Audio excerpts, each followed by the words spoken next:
L'affaire Bettencourt inspire le cinéma. Un film est déjà en préparation, produit par Thomas Langman. C'est Jeanne Moreau qui est pressentie pour jouer le rôle de l'héritière. Il sera intitulé Parce que je le vaux bien. La saga de L'Oréal en dit beaucoup sur les passions humaines et sur l'histoire française. Jacob Berger, le réalisateur, l'évoque. C'est le retour de la chronique libre du cinéaste à qui la rédaction donne carte blanche. On l'écoute.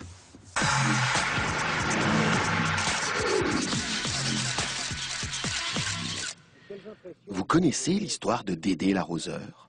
Pendant la guerre, Dédé collabore avec les Allemands et travaille pour Vichy.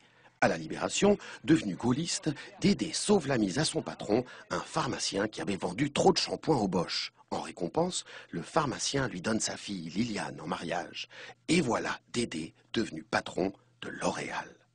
Pendant les 30 années qui suivent, Dédé devient milliardaire. Il verse des paquets de pognon au parti de la droite française. Il devient même ministre. Sur le tard, il tombe amoureux d'un jeune homme, un dandy qui écrit des livres et fait de la photo.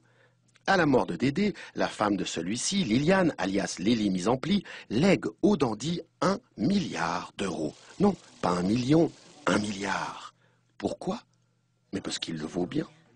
Et Riri la praline, vous connaissez? De 2007 à 2010, Riri est ministre en charge des finances de la France. Son épouse, elle, travaille à faire fructifier les milliards de la femme la plus riche du pays. C'est alors qu'on découvre que le ministre, qui est aussi le trésorier du parti du président Speedy González, aurait reçu 150 000 euros de la femme la plus riche du pays, à la veille des élections, et au black. Peu, dit le ministre, c'est même pas vrai.